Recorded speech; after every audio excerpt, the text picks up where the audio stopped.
Hello, everybody. We're back. It's April, and I'm back with the weekly episode of The Positive Effect, brought to you by Retail U. I'm the founder of Retail U, and I bring my awesome network on to LinkedIn Live every week to have amazing conversations, because I truly believe the positive effect that a leader has on the business that they run and the people that they lead should be celebrated. And these conversations are really to bring to life careers that we've had in retail in hopes and desires to kind of inspire other people and share lessons learned. So this week, I'm super excited to have Brenda Rigney on. Hi, Brenda. How are you? Hi, April. How are you? I'm great. We've got 30 minutes to kind of Okay. pick your brain and get as much out of you as we can to share with our audience. So I'm super excited to hear all about your story today. And we connected throughout the past year in the pandemic. It's so funny. I say to tons of people, I've met so many new people that I never knew about through this pandemic, just virtually. So if you're joining the chat, welcome. Just tell us where you're joining in from, because we've got a global retail network all over the world. So that'd be really great. And you can, say hi where you're coming from. But yeah, without further ado, we'll just jump right into it. Okay. So tell us your story, because I'm always interested. You started off in retail? Obviously, you're not in retail now, but was it accidental? Was it intentional? Like, I'd love to know your story. Yeah, absolutely. It was fully accidental. My first sort of jobs were like babysitting, and then I moved into food, like hospitality with McDonald's. Like I did McDonald's when I was in high school. And even throughout university, I was working in restaurants, hostessing, serving. And then it was leaving university, I was at Western, and I was trying to figure out what I was going to do next. Like I knew I wanted to go to law school. I just finished my undergrad and I wanted to go to law school. And I, was sitting on my roommate's bed. She was actually working at the Gap at the time in London, Ontario at the Galleria. And she's like, you should get a job at the Gap, because I was heading back to Vancouver. And I was like, what does that look like? And, I loved what she always used to wear. I loved her clothes and stuff. I used to borrow her sweater. So I was like, okay. And so she set me up with the district manager in Vancouver. I was home for literally 2 days, had an interview, which was on the sales floor, folding jeans. He was like, let's just fold this denim wall. And I was like, I've never folded a denim wall before. I love it. That was my interview, like folding jeans and talking about myself. And yeah, I started. And the whole intention was just to kind of work maybe the summer, maybe 6 months, pay off some student loans, study for my LSATs, and, go to law school the next fall. Stayed for 14 and a half years. Oh my God, 14 and a half years. Yeah. That's unbelievable. Law school dream, which I don't know if was ever really a dream. I think it was just more sort of like, a to-do list item, like in the sense of like, get a job, graduate from high school, go to university, get a job, get married, that to-do list. So yeah, I totally took, left curve and stayed in retail. So what did you do with the Gap? Walk us through that journey and that story, because 14 years is a significant amount of time. I was at Gap for about 5 years in the beginning of my career in London, and then went back to Gap with Banana Republic for another 5 years, kind of with a break of Starbucks in the middle. But 14 years in one company, I always kind of find a lot of respect for people that have done that, because, there's so much growth that can happen within that time. So walk us through that journey. What was your career like at Gap? Yeah, so the first 7 years I was in the field operations. It was in the early 90s, so there was a very small store count in Canada at the time. Vancouver, I think we only had 2 Gap like adult retail locations. And that time, like Gap Kids wasn't up in Canada, or Baby Gap. Banana Republic wasn't there, and Old Navy didn't even exist yet. Wow. So there was no e-commerce business at the time. So it was just like literally 2 Gap stores in the Vancouver Lower Mainland. So started there, worked my way up from assistant manager in training all the way to, my last position was a district manager in 7 years. I got all the way up to district manager, and then moved into a training and development role for the Canada head office. So I moved to Toronto, relocated out there for about 4 years. And Canada was part of the international division. So that was really cool. That was like me really just booming in my career, because not only was I doing training and development for all the stores across Canada, I was also part of the international training team. So we'd go overseas and to San Francisco and do training and help out with a lot of store openings. And at that time, so over that 7 years, Gap Kids was coming up, Banana Republic was coming up. So I was helping out with a lot of those store openings. And then eventually Old Navy was coming. So I went back into the field for another 4 years as a regional director with Old Navy. Wow, that's such an amazing story. I mean, there's a lot of store managers that kind of log in and watch our shows just because, Retail U is leadership development for field leadership. Mhm. And a lot of them are always like, how do I become a district manager? How do I get to that multi-site role? Because it feels like it's like, it's so close, but it's so far away. So how did you get to that? Like, is there any, like, what did you learn through working at the Gap that maybe could share with our audience? Maybe somebody's watching this and saying, I'd really love to be a district manager one day. Yeah, for me, it was all about developing people. So that's what I was known for as, well, even starting in my early days. So when I was an associate or even like as an assistant manager in training, my mentor, like one of the people that I really admired, she was a store manager in Calgary, and she had flown out to Vancouver to do our sort of assistant manager in training sessions. And she was what we called like sort of an area trainer, but she still ran a store. Her name was Katie McDonald. She's still around. She's in Edmonton. And I remember seeing her training us and going, like, I want her job. And so I talked to her about it, and I just said, what did you do to get to your job, your level? And she's like, I just train and develop people. I was like, okay, done. And so that's all I focused in on. Like, I was a good merchant. I was really good at operations. I was great at driving sales. Like, I was a good generalist manager. But at the same time, like, people came to my store to develop. And that was one of the things that my district manager used my store to do. Like, new store managers, new associate managers would come work in my store for 3-6 months, and then we'd ship them out to other stores because we were going through mass growth. So I was just known as a training destination store. And any potential people that we had in the city would even shadow with me for a month, 3 months, just to learn what I was doing with people. And I just generated a lot of people out of my store. So that was like something I was really passionate about. I just kept learning how to train people. I took facilitation courses, because I was always running training sessions.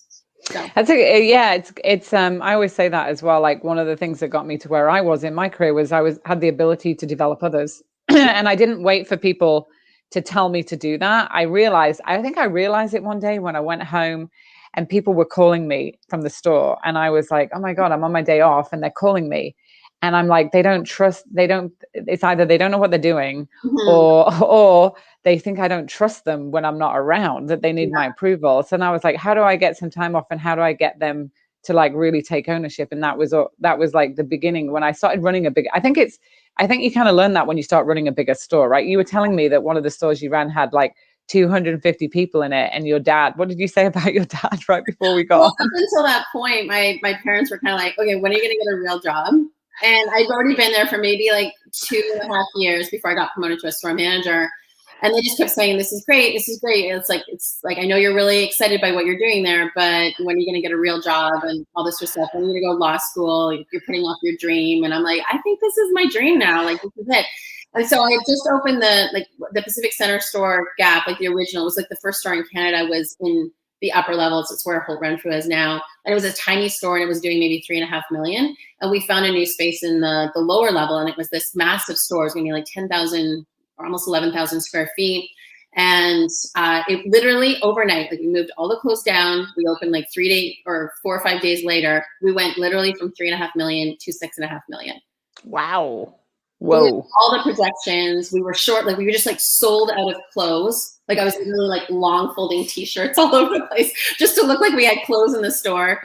So like, and I remember my dad coming in the first week of business, and he's like, what's going on here? And I'm like, this is my business, Dad. And he's like, no, I run a business. And I'm like, yeah, you have 40 people, you run a tech shop. Like, I'm running a $6.5 million business with 250 people. Like, it's a big deal. It was go, go, go all the time. So I think then he realized, okay, like, I'll just shut up now. I'm not going to give you any more business.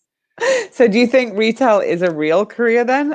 What's your perspective on it? Because we have this discussion all the time. Like, whenever I'm going to fill in forms and things like that, like I was doing it the other day, I was filling in, like, they were asking a survey, a form, like, what's your career? And I was like, retail is never on it. Like, I know, it's like other.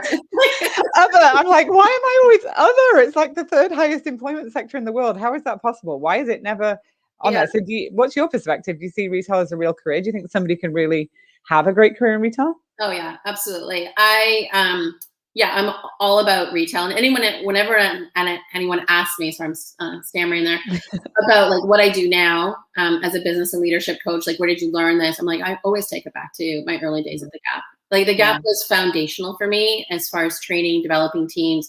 I've gone on to work in other organizations, startups, etc. And I always go back to my Gap experience. The training was phenomenal. The leaders were dynamic.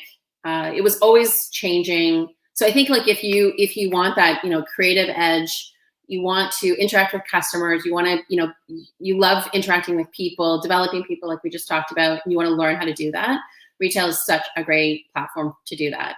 I remember when I was an assistant manager, I was being recognized for some, I don't know, like event or something, just being like the keynote that I was. And Bill Fisher, who is Doris and Donald Fisher's son, he was running international at the time for Gap. He came out to like take these assistant managers out for lunch. And he wanted to like ask us, like, what have you been liking about your job? And I sat there like 9 months in my position. And I said to him, I love my experience here. Like everything I know I can take into my own business in the future. And my district manager at the time kind of kicked me under the table. She's like, what are you talking about? And I'm like, no, like I'm seriously learning everything I know that I could take into like a future business that I'm going to run for myself and for my own employees. And Bill actually liked that comment. He's like, that is amazing to hear that. It's almost like it's a mini MBA or, and that's what I thought about my retail. It's funny that you say your district manager was kicking you under the table, right? Like I had those experiences when I had these, huge visits when I was a manager in Miami back in the day. And I remember getting kicked under the table.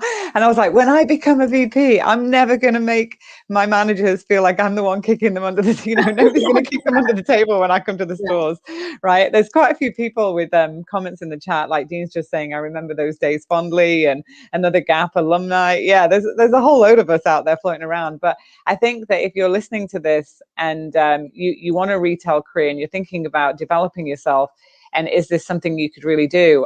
I think what Brenda's saying is right. Like you learn so many foundational skills for what you go on to do in the future, right? Which is huge. Absolutely.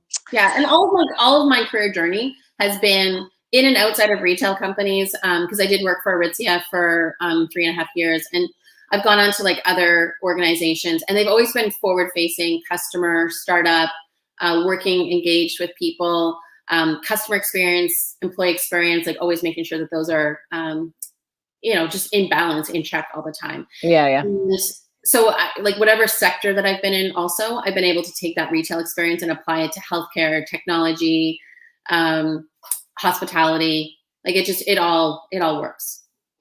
So I've got a question for you. Mm-hmm. What was one of your biggest leadership lessons in your career that could help other people? Oh yeah. You sent me that question and I wrote it down. So my biggest leadership lesson is when I was a store manager. I was running the Pacific Center Gap store. We had been open now for maybe like 9 months, and I was definitely going through a bit of burnout. Up until then I was a really great trainer, but I was kind of forgetting that. I was, like you said, your staff are calling you, etc. But I was going through definitely burnout. I was not using all my skills and capabilities, and my key associate manager quit and took a job at the Eddie Bauer store on the second floor at Pacific Center. Right, so it's like we still saw each other every week in the food court or something like that.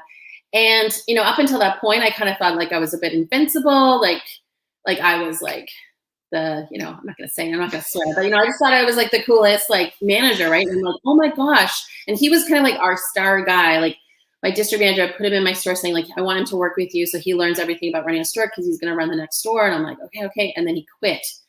And he basically quit because I was burnt out and I was not necessarily developing and I wasn't spending time with him. And I sat down with my district manager and I was really sad, lots of tears. And I just realized that like I needed to change how I was working. I needed to go back to like what I was really strong at doing, which was all about my people, get clear about like who I was, like manage my time better, manage my communication better. And I set a goal that I was going to get him back in my store in 3 months.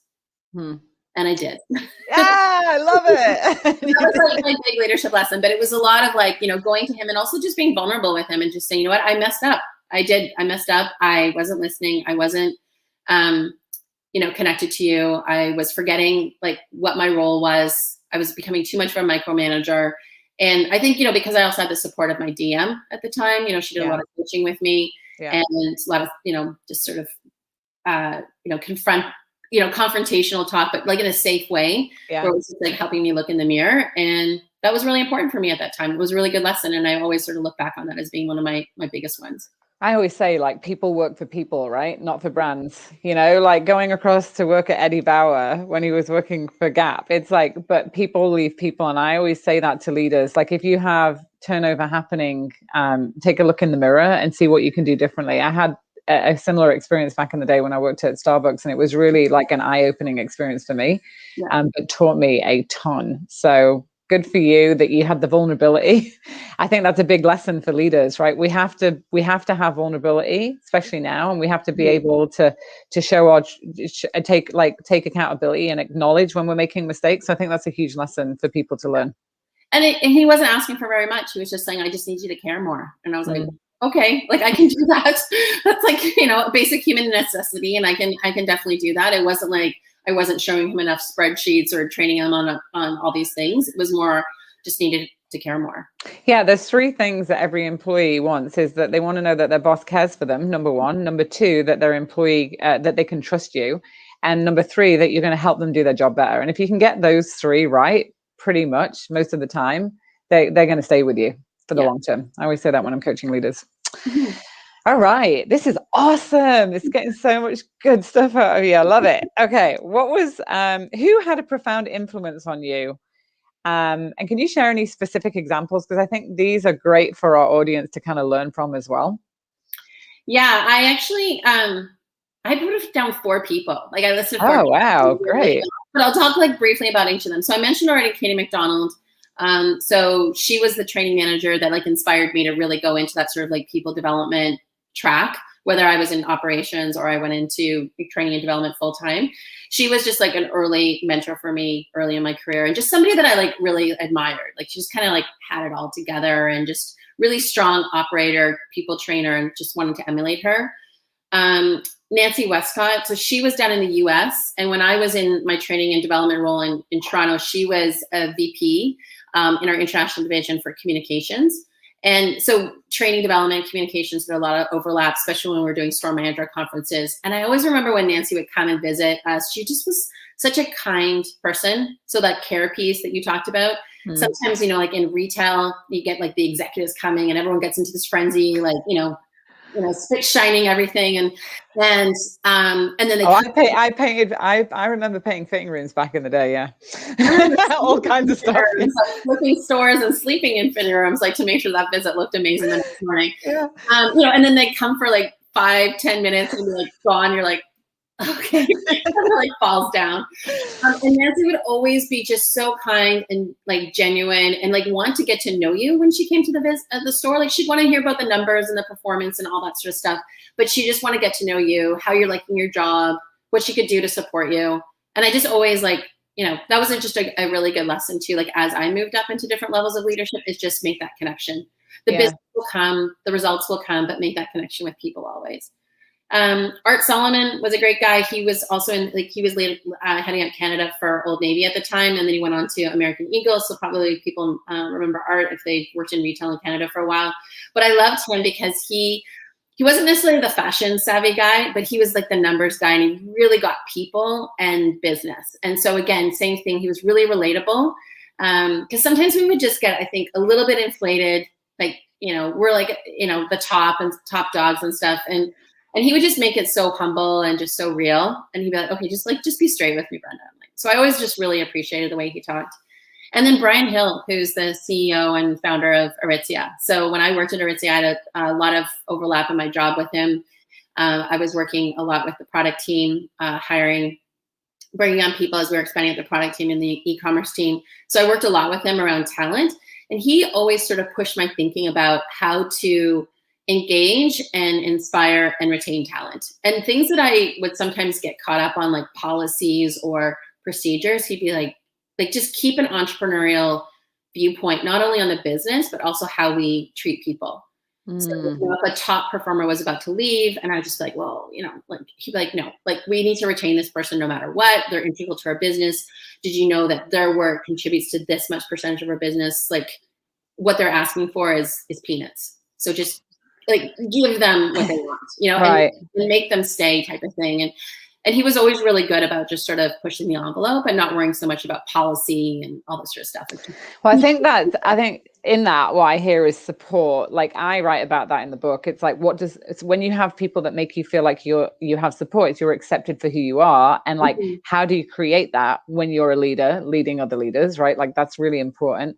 Listening, caring, knowing your numbers, being business savvy. But really, again, it goes back to all the people piece, right?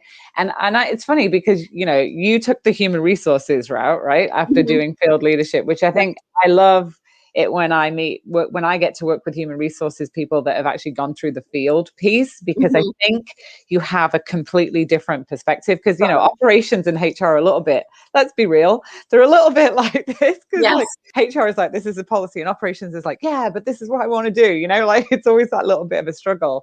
So I think that's great that you did that. So what made you take that human resources learning, right? You talked a lot about developing people, but now I know that you're doing even more human resources. So what made you do that? And if you can share, like, how did your background in retail like really help you when you were in that role, those roles? Yeah.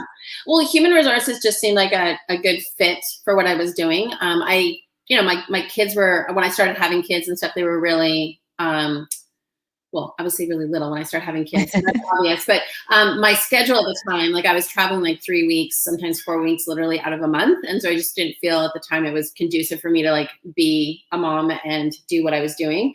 So I took HR so I could be a bit more grounded. Although I stayed in like these high volume, high growth companies. So I was just traveling just as much. So I should have probably stayed in operations. I don't always think of myself as being an HR person. I still think of myself as always being an operations person first, customer service, employee developer, and then HR is sort of like a side gig. That's how I always think about it. Interesting. So I'm always connected with operations. And even when I've gone into other organizations, people are like, you're not like the normal HR person we've worked with. And I'm like, no, I'm not.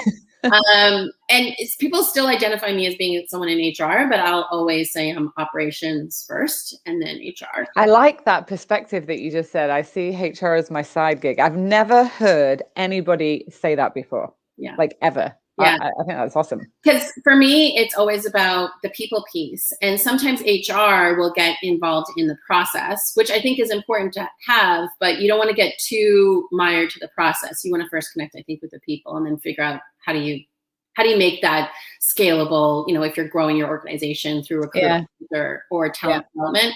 I moved into HR through the training development track.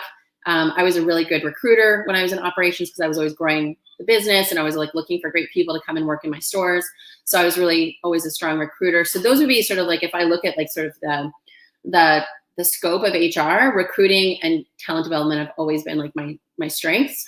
And then, like you need to understand the full suite, like compensation and driving performance and all like human capitals type system work.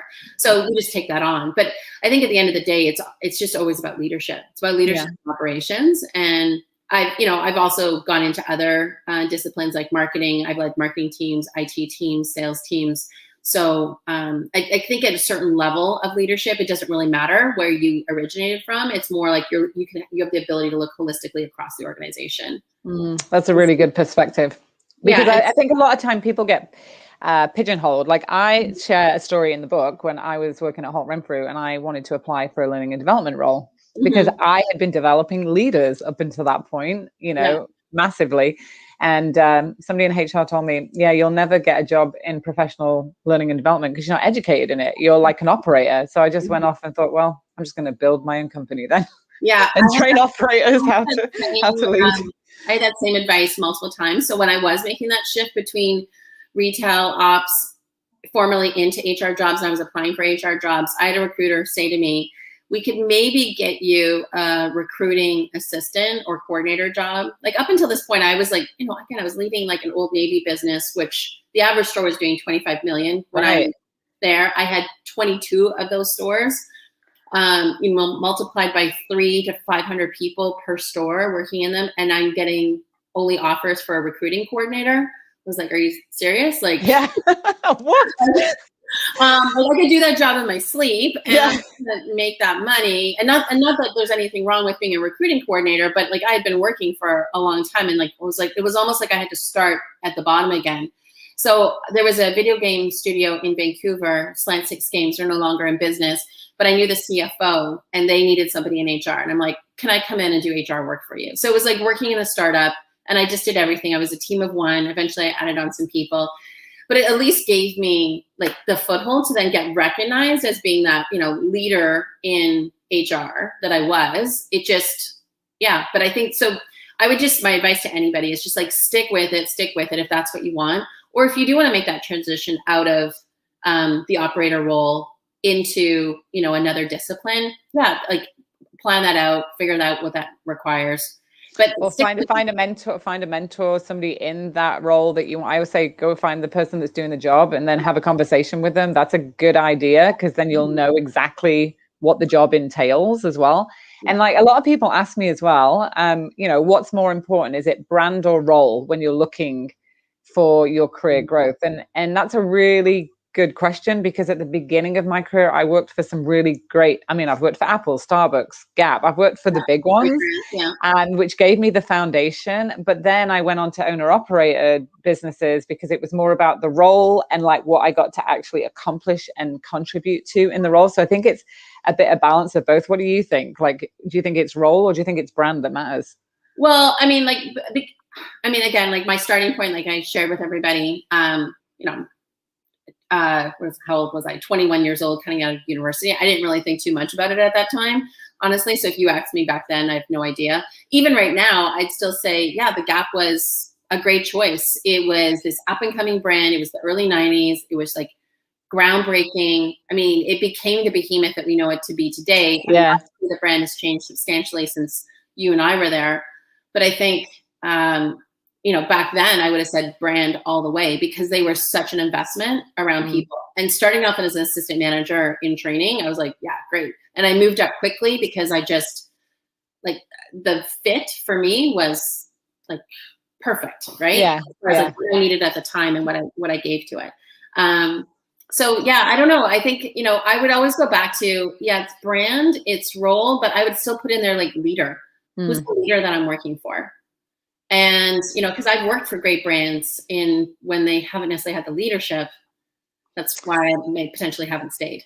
Yeah, 100%. That speaks to what we were saying earlier about your lesson learned, right? When your manager left you. So, yeah. So what's a memorable moment in your career? I know that wasn't on the list of questions. Like memorable moment. Memorable moment. Do you have it? Yeah, even now, I'd say like in the last 3 years when I decided to go off on my own and be a business and leadership coach, that was pretty memorable for me. There were a lot of things that were happening with me personally, professionally, and I just thought, I had that goal. I always had that vision in mind that I would have my own business, but I think I kind of pushed it off to be like, oh, it's going to be like the last thing I do, sort of like I'll do it when I'm 60 or something. And so I just brought that vision forward, and that was a pretty pinnacle turning point for me. Right. So obviously, leadership is important. You've talked about it throughout of this. So what does leadership mean to you? What does leadership mean to Brenda Rigney? Yeah, for me, leadership is not about title or hierarchy. I believe that everybody, like there's 7.5 billion people on this planet. I think everybody has unique gifts and abilities, and they can be a leader in their own right. And I realize that out of the 7.5 billion people, there's like a newborn today and somebody that's 99 years old in that spectrum. But I fundamentally believe that leadership's not about title, hierarchy, rank, or role. I think it's more about a way of being and a way of thinking and acting. And how you embody leadership, right? And so leadership can be, I think, for everybody. And there's self-leaders, there's team leadership. So leadership can get impacted in lots of different ways. And so if somebody who's listening today is thinking about moving into leadership, guess what? You're probably already a leader right now. And just because you don't have the title doesn't necessarily mean you're not acting like a leader, and that there's not people that are listening to you and following you and believe in you. So just keep channeling that, like just keep embodying that and learn, because and like you said, like talk to people that are in those roles, learn about leadership, read books, jump on podcasts, whatever, learn from people that are maybe in those roles right now with a title. Yeah. But that's what I would always say to people. Like, even if you don't have the title, don't think that you're not a leader. Yeah, 100%. Robin Sharma wrote that great book, The Leader That Has No Title. And I love that book. because it talks about it's a storybook, right? And it talks about different people, and one of them's like a cleaning lady in a hotel, but she's a leader, right? Like, you don't have to have a big title. I say that people are always striving, I find, sometimes for titles, and I don't think that's the right thing. I think it's really strive to make an impact where you can add your value. I'm not saying don't move up. And I moved up because I wanted to make a bigger impact. I wanted to fix things that I wanted fixed when I was a store manager. So when I became that VP role, I was like, okay, now I can fix more things. I can help more people. So do it for the right reasons, right? But all right. So now I know that you have a podcast. You're like a leadership coach. I know I've been on your 3 uniques. It's so awesome. Actually, when you actually interviewed me and you were like, what's your 3 uniques? I had to think about that. I was like, oh my God, what are they? Because and I think that's a good exercise to do, actually, because a lot of people in retail do so many things. It's almost like when I started writing the book, I was like, God, I got to put this all in a book. Like, somebody asked me what I do in a day. I'm like, I don't know how to describe what I do in a day because it's so much. Yeah. But I know that you're doing that now, and you're doing leadership coaching, and you're loving that, right? Like helping leaders grow and different businesses. Yeah, so I started the podcast last year around 3 uniques. Like you said, it's all about identifying what makes you unique. So I bring on guests to talk about, a little bit about who they are, so people understand, sort of the context. So I might have on like an athlete or a writer or a chef, so all different types of backgrounds. And then I get them to share their 3 uniques and tell us why those uniques make them unique, and maybe how they're also incorporated into their life. And everyone says the same thing when I interview them. So just like you just said, it's like, oh, wow, this was like a challenging exercise. Like, what really makes me unique? So my whole thing is like, what makes you unique is like a combination of your skills, your abilities, your talents, and then your values, your beliefs, your passions. That's like another bucket. And then the third bucket would be your experiences, your past, current, and future, soon to be future experiences. And like that sweet spot in the middle between like all those linking up is what makes you unique. I love that. And I think like when anyone's maybe feeling lost or maybe feeling stuck in their career or with their business, go back to what you know to be true. Because you may be misguided, you may be confused, you may have been hearing or getting into that sort of comparison trap. Going on social media and seeing all these people living these wonderful lives, and you're like, oh, it's not that great. It's like, go back to what makes you unique and build your life from that.